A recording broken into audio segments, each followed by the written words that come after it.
حق تو اسے بھی ہے، مگر جس گھر میں کام کرتا ہو آدمی اس گھر میں کرنا نہیں چاہیے یہ ایسے چیلنج کرنا، اور کہ ہم اپنا نظام لا کر تمہیں دیں گے گاؤں دیہات کا. تو امریکہ اور یورپ چائنا کو ایسے ہی دیکھتے ہیں کہ ہم نے کھڑا کیا ہمارے ڈالروں پہ، ہماری ایجوکیشن پہ، ہماری یونیورسٹیوں سے، ہماری ٹیکنالوجی سے، اور چائنا سپر پاور بننا چاہتا ہے، بنے، ہمیں چیلنج بھی کر رہا ہے. ویسے کون بننے دیتا ہے سپر پاور؟ اپنے مقابلے میں کون کسے آنے دیتا ہے؟ تو انڈیا کی آبادی آلموسٹ اتنی ہے، اور دونوں کی ایک دوسرے سے رائیوری بھی ہے، یہ تو پتہ ہے نا، سرحدی تنازعات بھی ہیں اور بہت کچھ ہے. اتنی بڑی منڈی بھی ہے، اتنی آبادی بھی ہے، اتنی ننگ بھوک بھی ہے جو چائنا میں آج سے 40 سال پہلے تھی. یہ انڈین بول رہے ہیں نا، یہ دنیا کا سب سے بڑا ڈائسپورا ہے انڈیا. جو اوورسیز ہے نا انڈینز، 281 ملین دنیا کے اوورسیز ہیں تارکین وطن، اس میں سب سے بڑا نمبر انڈینز کا ہے 18 ملین لوگ. دوسرے نمبر پہ چائنیز آتے ہیں جو ان سے آبادی میں بھی زیادہ ہیں، 10.5 ملین لوگ. تیسرے نمبر پہ دوسرے نمبر پہ چھوٹا سا ملک ہے گوکے، مگر بہت غربت ہے، بھوک ہے، امریکہ کے برابر میں ہے، بارڈر ہے ایک طویل، تو زیادہ آپشن ہے ان کے پاس. وہ ہیں 13 ملین کے قریب. مگر یہ سب سے آگے ہے جن کے یہاں بہت ترقی ہو چکی ہے، جن کے ریزروائر $650 بلین ہیں، اور 2025 میں 800 بلین ڈالر ہو جائیں گے، اور یہ سپر پاور بننے جا رہے ہیں. نظر آ رہا ہے نا؟ اور دنیا بھی کہہ رہی ہے کہ ریپلیسمنٹ ہوگا چائنا کا. نہیں جناب، کوئی ریپلیسمنٹ نہیں ہوگا. پرانے ملازمین کو کوئی نہیں نکالتا، وہ آپ سے واقف ہوتے ہیں، آپ کی سائیکی سے بھی. تو آپ ان کے بیلنس کو، ان کو بیلنس کرنے کے لیے، ان کاؤنٹر کرنے کے لیے ایک نئی فورس تیار کرتے ہیں. اور آپ کو یہی پتا ہو کہ نئی فورس جو ہے اس نے بھی خواب دیکھنے شروع کر دیا ہے. تو دونوں کو کرٹیل کرنا ہے، صرف چائنا کو نہیں. آج ہنوئی میں، تائیوان میں پہنچے ہیں ہمارے پریزیڈنٹ محترم بائیڈن صاحب، تو وہاں چائنا کرٹیل کی بات ہو رہی ہے. تو میں نے اس کو بہت زیادہ غور نہیں کیا، وہ لمبی طویل کہانی ہے جو آلریڈی میرے علم میں ہے. تو چائنا کرٹیل نہیں ہو رہا، خالی چائنا کرٹیل نہیں ہو رہا، یہ انڈیا بھی کرٹیل ہوگا. ان دونوں کو کرٹیل کر کے رکھنا ہے، ایک دوسرے کو دکھا کے، اور ان سے کام لینا ہے. یہ ذہن میں رکھیں، یہ جو ویسٹرن ورلڈ ہے نا، امریکن، یہ اعلانات نہیں کرتے ہیں، ہمارے یہاں چھلانگیں نہیں لگاتے ہیں، نعرے نہیں مارتے، ہپی پھرے نہیں کرتے ہیں. یہ اور آگے تک کا دیکھتے ہیں.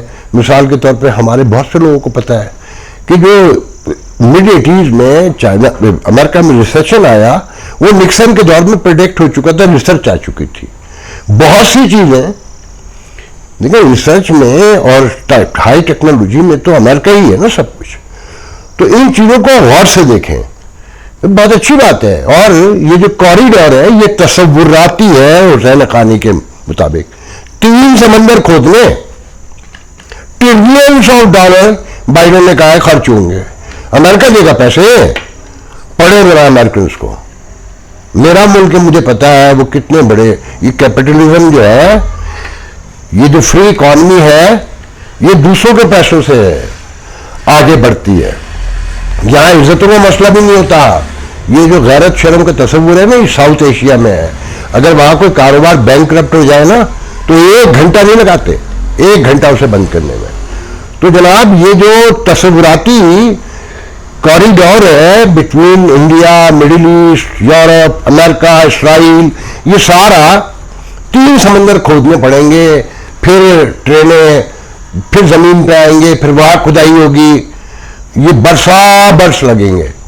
اور یہ پاکستان میں جو، اور چائنا کو اس کی انویسٹمنٹ کو دبا دیا نا، یہ سی پیک اور پاکستان سے جو اطلاعات ہیں بہت معمولی پیمانے پہ، نامینل، صرف ظاہر کرنے کے لیے اس پر کام ہو رہا ہے، گو کہ اب کوئی کام نہیں ہو رہا. تو فائنلی چائنا کو بھی ریلائز کرنا پڑے گا، وہ اپنے لوگوں کو بھوکا نہیں مارے گا. اس کو پتا ہے کہ میری $37.6 بلین کی جو اکانومی ہے، جو ایکسپورٹ ہے، وہ کہاں سے آتی ہے. وہ اپنا مال بنا کے اپنے ملک میں بیچ لیں گے. کتنا بیچیں گے؟ یا انڈیا خریدے گا اس سے؟ انڈیا تو خود بیچنے کے لیے باہر جا رہا ہے نا. اور انڈیا کیا کیا بیچے گا؟ وہ آلریڈی بیچ رہا ہے. تو چیزوں کو بہت غور سے دیکھیں. بہت اچھی بات ہے یہ کوریڈور بنے، مگر میں یقین سے کہتا ہوں پاکستان شامل ہوگا، اور سال 2 سال 3 سال ابھی تو دور دور تک مجھے نہیں نظر آتا. پاکستان کی ریلائزیشن تو شروع ہو گئی ہے نا. جو ہمارے یہاں سب سے زیادہ ضدی تھے اب انہوں نے بھی تسلیم کر لیا ہے نا کہ اکانومی بالکل نیچے چلی گئی ہے، ہر اعتبار سے فارغ ہو گئے. تو اگر انہیں بچت کرنی ہے، چلانا بھی ہے، سنبھالنا بھی ہے، اور جو عوام میں حالات ہو گئے ہیں جو اگر مجھے پتہ ہے آپ کو پتہ ہے تو انہیں نہیں پتہ ہے. وہ زمانے گزر گئے جب سب ایک ہو کر ایک ہی بات کہتے تھے. اب ایسا کچھ نہیں ہے. وہ جہاں سے خود تعلق رکھتے ہیں ان کے یہاں سب سے زیادہ شور پڑا ہوا ہے. باقی تو بیچارے سب کو معلوم ہے نا. تو آپ یقین رکھیں کہ یہ جو ابھی تصوراتی ہے اگر کبھی فیزیبل ہوگا تو اس میں پاکستان شامل ہوگا، کیونکہ چائنا کو بھی پورا دنیا چاہیے نا. اگر امپورٹ کرنی ہے، اپنی ایکسپورٹ کرنی ہے، اور امپورٹ لانی ہے، سستی کرنی ہے تو مل کے ہی کام ہوگا. جنگیں کرنی ہے تو ٹھیک ہے، تو پھر اگر وہ جنگیں ہوں گی تو نہ پاکستان رہے گا نہ انڈیا رہے گا. میرا ملک امریکہ بہت دور ہے، بہت ٹائم لگتا ہے آپ لوگوں کو پہنچنے میں، یہ ذہن میں رکھیے گا. تو آرام سے سکون سے ٹھنڈا کر کے کھائیں، اور خاص کر جب کہیں نوکری ملتی ہے تو مالک کو اگر یہ پتہ چل جائے کہ یہ تو میری توڑ کے لیے آ رہا ہے، مجھ سے سیکھ کر میرے ہی پیسوں سے، تو وہ جو سپر پاور بنے ہیں جن کی ڈیموکریسی میں ہیومن رائٹ سب سے میجر ایشو ہے، آپ ہمیں لاکھ گالیاں دیں، ہم نے تو کام تو فارغ ہو گئے ہیں نا. وہ کوئی شاہ بانو انڈین مسلمان ہیں، یہ مسلمان بیچارے انڈیا کے بہت کمزور ہیں، یہ اپنی حب الوطنی ثابت کرنے کے لیے اسٹوپڈ حرکتیں کرتے ہیں. سوری، میں انہیں جواب نہیں دینا چاہتا تھا. اور جو بہت سارے لوگ جو کمنٹ کرتے ہیں وہ صرف پاکستان کے اوپر گفتگو کرتے ہیں. دیکھیں ہم تو دونوں ملکوں کی بات کرتے ہیں کہ اپنی اپنی خرابیاں دور کریں، مل جل کے رہیں. میں کینیڈا لائسنس دکھا کے جا سکتا ہوں، 2 منٹ لگتے ہیں صرف گاڑی رکتی بوتھ کے اوپر. مجھے آنے دیں، میری بڑا خواب ہے، میں انڈیا دیکھنا چاہتا ہوں، میرے پرکھے وہاں سے ہیں، میں چاہتا ہوں آپ لوگ بھی آئیں. ہم یہ نہیں کہتے کہ آپ ہمیں کچھ دیں یا آپ سے ہم کچھ مانگیں یا آپ ہم سے کچھ لیں، مل جل کے رہیں. یہ جو ہنگامے ڈالتے ہیں نا قومیں جو شور مچاتی ہوں کہیں نہیں پہنچتی. بہرحال اب میں آتا ہوں کہ جناب ہر چیز کنٹرول ہو گئی ہے، ایک چھڑی گھومی اور سب کنٹرول ہو گیا. ضیاء-الحق کے دور میں ہم نے یہی دیکھا تھا، ہر چیز کنٹرول میں تھی. حضور یہ جب کہتے ہیں نا کہ جی نفسوں کے نام آ گئے، اسمگلنگ کون کرواتے تھے، بند کریں اپنے آپ کو دھوکہ دینا، بند کریں خدا کے لیے. آپ کو سب کو پتا ہے کہ یہ اسمگلنگ ہوتی کیسے تھی، کہ بلوچستان سے منشیات فروش پکڑے گئے. وہ جو تیل نکلواتے تھے جو 60 بلین روپے کا جو کراچی تک پہنچتا تھا، نمبر 1 سے لے کر اتنے بڑے ادارے یہ آئی بی یہ سب کہاں تھے اس وقت؟ کچھ پتا ہے؟ وہ شبر زیدی کا انٹرویو موجود ہے کہ جب بلوچستان میں ایرانی تیل کے اسمگلنگ پر ہاتھ ڈالا گیا تو صدر کمانڈ کے ہیڈ نے فون کیا تھا کہ نو ڈونٹ ڈو اٹ. سب کو پتا ہے. تو پلیز یہ جو آپ کے خوش آمدید ٹرولر ہے نا، انہوں نے آپ کو فارغ کر دیا ہے آپ کی تعریفیں کر کر کے. اللہ کرے میری دعا ہے ڈالر 200 کا ہو جائے، یہ ڈالر 100 کا ہو جائے. میرے بچپن میں جتنے کا تھا 17 روپے کا، اللہ کرے اتنا ہو جائے. یا اللہ پاک ہم برابر آ جائیں امریکن ڈالر کے. میں امریکہ میں رہنے کے باوجود یہ دعا کرتا ہوں، مگر یہ جو آنیاں جانیاں ہیں ایسے نہیں ہوگا. نظام بدلنا ہوگا آپ کو. آپ چھڑی کتنی دیر گھمائیں گے، تھک جائیں گے. آپ اکیلے ہیں، وہ ہزاروں میں ہیں، اور آپ کو ایسی سی پٹیاں پڑھائیں گے کہ آپ کا دماغ گھوم جائے گا، آپ کو سمجھ میں نہیں آئے گا. یہ چند دن کا کھیل ہے.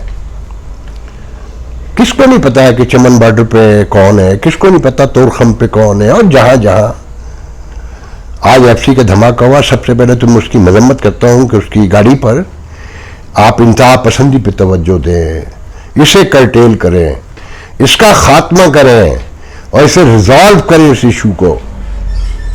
ورنہ کسی ترقی کا، کسی خوشحالی کا، کسی امن کا کوئی خواب ہم نہیں دیکھ سکتے. نظام بدلے، نظام اس کے لیے بیٹھے ہیں. سیاستدانوں کو بدنام نہ کرے. یہ سب آپ کے لائے ہوئے لوگ ہیں. جیسے آج آپ کے بہت سارے ٹرولر کل کے مجھے سیاستدان نظر آ رہے ہیں نا، یہ سب آپ کے لائے ہوئے لوگ ہیں. یہ نواز شریف آپ لائے تھے، جس نے اس ملک میں تعصب کی پہلی بنیاد رکھی ہے کہ جاگ پنجابی جاگ، تو پیپلز پارٹی کو سندھ کی ایم کیو ایم بننا پڑ گیا. آج تک وہ جو نیشنل لیول کی پارٹی تھی باقی ملک سے غائب ہو گئی، اور سندھ میں بھوک سے مر جائے لوگ، ووٹ پیپلز پارٹی کو دیں گے. میں اسے 10 سال سے ایم کیو ایم کہتا ہوں سندھ کی. اس کی بنیاد کس نے رکھوائی تھی؟ کون کھڑا ہوا تھا بے نظیر کے خلاف، اور کس نے کھڑا کیا تھا؟ میں یہ نہیں کہہ سکتا کہ جو میرے دادا نے غلطیاں کی تھیں اس سے میرا کوئی لینا دینا نہیں ہے. خاندانوں سے پہچانے جاتے ہیں لوگ، قبیلوں سے پہچانے جاتے ہیں، اپنے حسب و نسب سے پہچانے جاتے ہیں. ہم آپ سے ریکویسٹ کرتے ہیں کہ نظام بدلیے. اور نظام کیا بدلیے؟ یہ پارٹیاں ریسٹرکچر کیجئے، یہ سیاسی نظام بدلیے جس میں انگریز کے دلال سارے پارلیمنٹ میں بیٹھے ہوئے ہیں. ان کے باپ دادا انگریز کے دلال تھے، آج یہ سب آپ کے دلال ہیں. وہ نواز شریف کے جاوید لطیف کہتا ہے، وہ ان میں سے میڈیا کا ہیرو کہتا ہوں، میڈیا کا لیڈر، وہ کہتا ہے کہ جی نواز شریف تو نہیں چاہتے تھے کہ باجوہ کو ووٹ دیا جائے. وہ تو پارٹی نے لوگوں نے فیصلہ کر لیا تھا. یہ نواز شریف بھی بڑے مزے کی چیز ہے. اسے پتہ ہی نہیں تھا کہ ایم کیو ایم کے خلاف آپریشن ہونے جا رہا ہے. تو ڈاکوؤں کے سمجھ تھے. مجھ سے 1991 مجھے ڈیٹے یاد نہیں، یہ اپنے والد مرحوم کی عیادت کے لیے prime minister of Pakistan private visit پر جے ایف کے اترے برٹش ایئر ویز سے. میں اکلوتا صحافی وہاں موجود تھا. یہ باہر آئے تو دنیا کو پہلی بار میں نے بتایا کہ مخدوم خلیق کے چھوٹے بھائی مخدوم رفیق جو جانثار تھے پیپلز پارٹی کے، وہ ان کے ساتھ تھے اور وہ پیپلز پارٹی چھوڑ چکے تھے. اور ایک قاری تھا اور عابدہ حسین ایمبیسڈر ہوا کرتی تھی، ان کے ساتھ یہ باہر آئے. تو میں نے ان سے ریکویسٹ کی، یہ میرے ساتھ بیٹھے 10-15 منٹ میرے خیال میں، اور بہت ہمبلی مجھے انٹرویو دیا. اور انہوں نے کہا کہ اگر دہشت گرد ایم کیو ایم میں ہے تو ایم کیو ایم کے خلاف آپریشن ہوگا. وہ پاکستان کے ہر اخبار کی لیڈ تھی اور میرے نام سے تھی. 4-5 سال کے بعد جب یہ آئے ایز اے حزب اختلاف لیڈر، میں تو یہ کہہ رہے تھے کہ جی ہمیں دھوکہ دیا گیا کہ ایم کیو ایم کے خلاف آپریشن کیا گیا. تو میں نے جب ان کو یاد دلایا کہ حضور آپ نے تو مجھ سے کہا تھا، میری شکل دیکھ رہے تھے، ایسے میں کارگل کا پتہ نہیں چلا. یہ کالا کوٹ پہن کے نیمو گیٹ میں پہنچ گئے حسین حقانی کے خلاف. پیپلز پارٹی کو گندا کرنے کے لیے چارٹر آف ڈیموکریسی لکھنے کے باوجود انہیں کچھ پتہ ہی نہیں چلتا. اور ووٹ کو عزت دیتے دیتے ان کی پارٹی نے ووٹ دے دیا جنرل باجوہ کو، مگر یہ نہیں چاہتے تھے اور یہ بولے بھی نہیں، انہوں نے ووٹ دینے بھی دیا. اور ان کے لوگ کہتے ہیں کہ نواز شریف کی پوری مرضی سے دیا. آج اکلوتا جاوید لطیف کہتا ہے کہ نہیں، ان کی مرضی نہیں تھی. تو اس نظام کو بدلیے. یہ جو جاگیردار طبقہ آپ نے پورا بھرا ہوا ہے، ان پر ٹیکس لگائیے، زرعی ٹیکس لگائیے اور ٹیکس کا نظام بہتر کیجئے. کیا امریکہ میں، کیا یورپ میں آپ نے تو سب دیکھا ہے، کوئی دکان کھل سکتی ہے بغیر رجسٹریشن کے، بغیر بینک اکاؤنٹ کے؟ کوئی کیش کا دھندا کرتا ہے تو اس کی انوینٹوری کاؤنٹ کرتے ہیں اب آ کر آئی آر ایس والے امریکہ میں. وہ رسیدیں دیکھتے ہیں کہ کتنا مال کہاں سے خریدا ہے، پھر ٹیکس بتاتے ہیں کہ تمہاری آمدن کیا ہے، تمہارا گراس کیا ہے، تمہاری انکم نیٹ کیا ہے، تمہارے اخراجات کیا ہیں. تو حضور نظام بدلیے. اگر یہ ملک بچانا ہے، چلانا ہے، تو آپ اپنی چھڑی کو دھیرے دھیرے گھمائیے اور باقی اداروں کو اسٹرینتھن کیجئے. جب تک مڈل کلاس نہیں آئے گی اسمبلیوں میں، پڑھے لکھے نوجوان نہیں آئیں گے، جو جہاں رہتے ہیں وہیں کے لوگ نہیں آئیں گے، یہ لٹیرے، جاگیردار، سرمایہ دار، صنعت کار، آپ کچھ نہیں کر سکتے. بہت کر لیا تو 3 سال کر لیں گے، پھر کیا کریں گے؟ سوچئے ان باتوں کو. نظام اس لیے کہتے ہیں کہ نظام بدلنے سے ہوتا ہے، کنٹینیوشن ہونا چاہیے. اور جمہوریت کے بغیر آپ رہ نہیں سکتے ہو. جمہوریت مڈل کلاس بیس کرتی ہے. جب تک محلے کے پڑھے لکھے لوگ نہیں آئیں گے، جنہیں میں جانتا ہوں، جنہیں میں پہچانتا ہوں، جن سے میری راہ و رسم ہے، میری نہیں، میرے بھائی کی ہے، میرے دوست کی ہے، میرے رشتہ دار کی ہے، اور یہ کوفی ٹائپ کے جاگیردار جو سارا نظام خود چلاتے ہیں اور اپنے حق میں چلاتے ہیں، ساری قانون سازی اپنے حق میں کرتے ہیں. $16 بلین 17 بلین ڈالر سال کی سبسڈی کھا گئے، یہ برسوں سے کھا رہے ہیں. یہ شہباز شریف نواز شریف یہ زداری چلائیں گے کہ ابھی 12-11 ارب روپے کے تو اشتہار اپنی پبلسٹی پہ لگا دیے. کہاں لگائے؟ غور کریں نا، دیکھیں، اپنے آپ سے پوچھیں، سوال کریں اگر آپ واقعی اس ملک کو سدھارنا چاہتے ہیں. 300 ارب روپے اپنے اراؤنڈ میں اور لیپ ٹاپ میں اور اسکالرشپ میں مختلف اس میں بانٹ دیے. اب آپ کا نگراں وزیر سیف کہتا ہے کہ 2 لاکھ ہائی ٹیک نوجوان پیدا کروں گا. کہاں سے کرے گا؟ کیا ہے وہ دکھائے نا مجھے. یونیورسٹیاں انڈیا میں جو یونیورسٹی ہیں 2 ہیں نا میرے خیال میں، جتنے لیپ ٹاپ پر پیسے لگائے نا 2 ایسی یونیورسٹیاں عظیم ترین بن سکتی تھیں، جہاں میرٹ پر لوگوں کو داخلہ دیتے تو 3-4 سال میں اس ملک کی تقدیر بدل جاتی. اب آپ کے نگراں کوئی کہہ رہا ہے میں 80 بلین کا ایکسپورٹ لے آؤں گا، کوئی کہہ رہا ہے کہ میں 2 لاکھ ہائی ٹیک لے آؤں گا، کیونکہ ان کو پتہ ہے میڈیا پرسپشن بنانی ہے، باقی سب اللہ اللہ خیر صلی اللہ. جزا اور سزا کا نظام لائیے. سزائیں جب تک نہیں ہوں گی اس وقت تک کوئی تبدیلی نہیں آئے گی. خوف بھی ساتھ ہوتا ہے، خالی خوف یہ نہیں ہے کہ بھوک اور خوف سے اللہ آزماتا ہے. غریبوں کو آزمانے کے لیے نہیں ہے اللہ خالی. یہ جھوٹ ہے، فراڈ ہے، یہ کہیں نہیں ہے کہ ایک اشرافیہ کھاتی رہے گی اور خوب کھاتی رہے گی، ایک ادارہ جو ہے پورا ملک چلاتا رہے گا. بجلی چور پکڑیے، پہلے بجلی چوری کرنے والے بعد میں پکڑیے گا. پہلے دکھائیے کہ آپ نے کتنے پکڑے جن کی اربوں کھربوں کی جائیدادیں ہیں.